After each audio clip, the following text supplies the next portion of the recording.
Aujourd'hui, il y a une flambée dans la demande des clients. Et avec cette satisfaction, nous avons les systèmes informatiques des entreprises et de ces particuliers qui sont exposés aux menaces venant de l'Internet.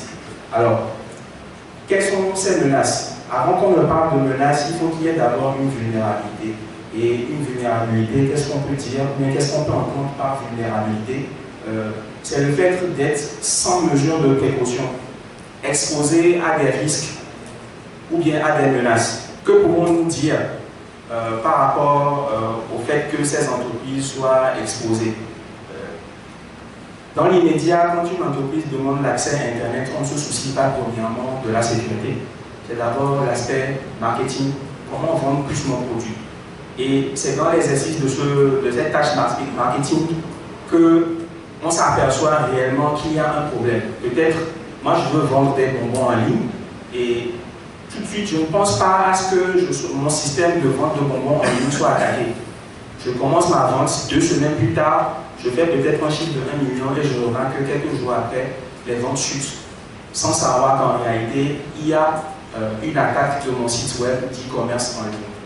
Alors, avant de pallier cette vulnérabilité, qu'est-ce qu'il faut faire? Il faut d'abord identifier la surface d'attaque. Quand je parle de surface d'attaque, je parle de toutes les cibles potentielles qu'une personne mal intentionnée peut attaquer depuis l'extérieur du système informatique. Et ces surfaces d'attaque sont catégorisées en 4. Il y a les surfaces d'attaque logicielles, les surfaces d'attaque réseau, les surfaces d'attaque physiques et les surfaces d'attaque humaines bien personnelles. Alors, quand je parle de surface d'attaque logicielle, je parle de tous les points d'entrée et sortie sur un logiciel qui soit en ligne ou bien installé sur un poste.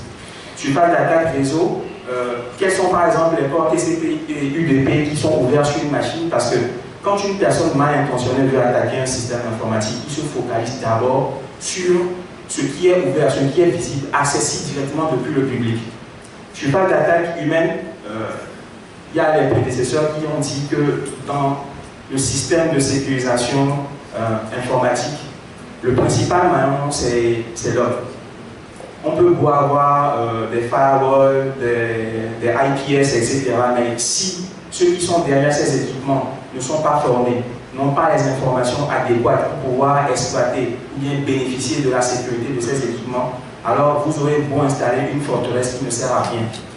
C'est comme si par exemple vous avez construit une forteresse et les sentinelles passent peut-être 12 heures de temps sur les 24 heures à dormir. Alors les personnes mal intentionnées chercheront à localiser les heures auxquelles les sentinelles dorment pour pouvoir escalader la muraille et rentrer dans la forteresse. Quand on dit l'aspect sécurité, c'est dans le sens global, mais plus spécifiquement, ça veut dire comment nous, on va pouvoir sécuriser les données sur lesquelles on aura accès de nos clients donneurs d'ordre pour pouvoir faire la prestation comme si on était chez eux. Donc ça, c'est une question importante auquel, heureusement qu'il y a des réponses par rapport à ça, et donc pour ce faire, première des choses, c'est qu'il faut que toutes les infrastructures de l'entreprise soient sécurisées par le plus haut norme.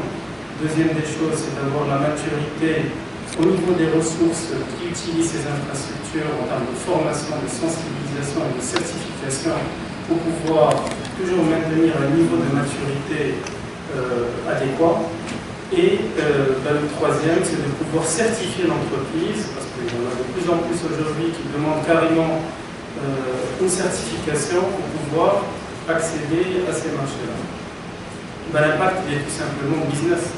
Ça veut dire que pour une entreprise qui a besoin d'augmenter sa croissance à travers les différents clients qu'il peut avoir à travers le monde, si on ne sécurise pas le périmètre de fonctionnement de ces activités, forcément, on n'accédera pas à ce marché-là, donc on ne pourra pas l'avoir.